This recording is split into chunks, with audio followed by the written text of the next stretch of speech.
Jet and amber are a magical combination, and one that's very important in modern witchcraft and Wicca.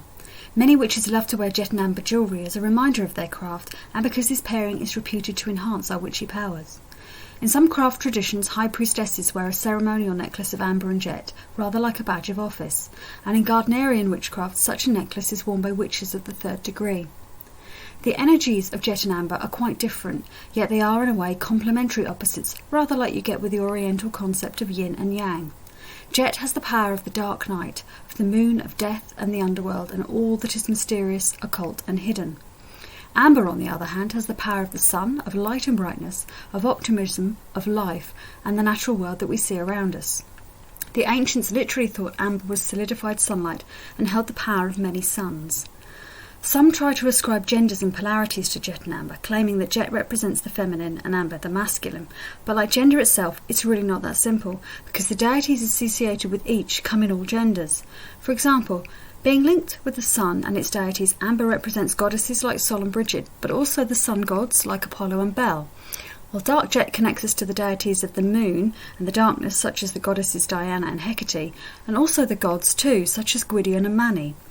The deity most associated with jet, and especially with amber, is the Norse goddess Freya, who is a powerful goddess of fertility, life, and more recently with love, but also of war, death, and magic.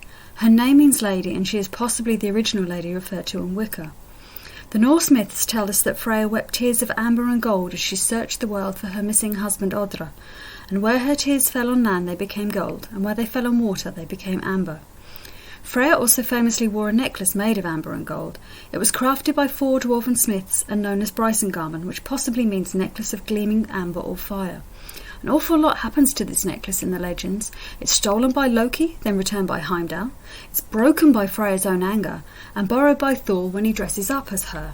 So it's very closely linked to her.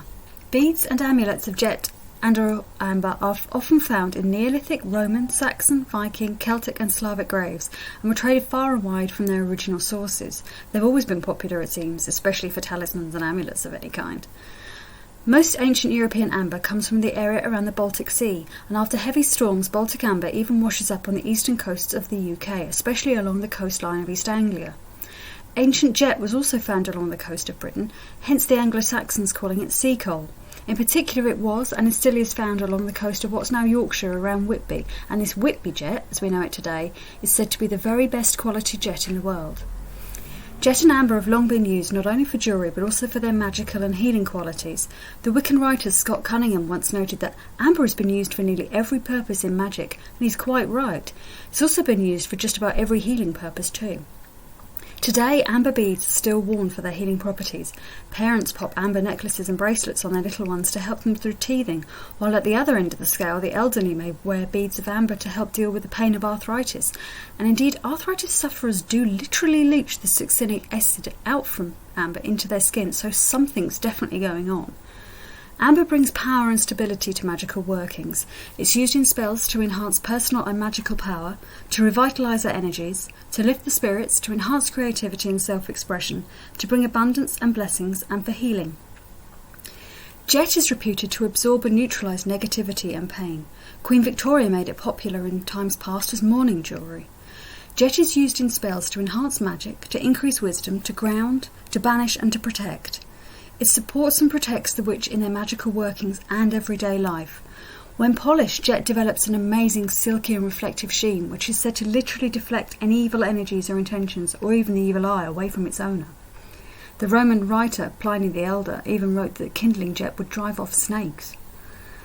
Jet is enigmatically, if somewhat erroneously, called witch's amber or black amber because it's so closely associated with amber, and because both are millions of years old and have organic origins.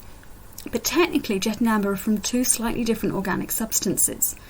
Jet is the fossilised wood of an ancient monkey puzzle tree, while amber is the fossilised resin of an ancient pine-like tree, and because it's slipped down the side of its ancient source tree, many pieces contain little things such as leaves and insects. Both mineraloids produce an electric charge when rubbed, and indeed the word electricity originates from the Greek word from amber, electron, so both were used to attract certain energies, abundance and blessings and magic into our lives. Both amber and jet are warm to the touch, unlike crystals, making them an absolute pleasure to wear, and it truly is a magical experience. At Cauldron Crafts we have a wide range of amber and jet necklaces, prayer beads and bracelets, all made with the real deal that are ideal for the modern follower of the old ways. Thank you for watching.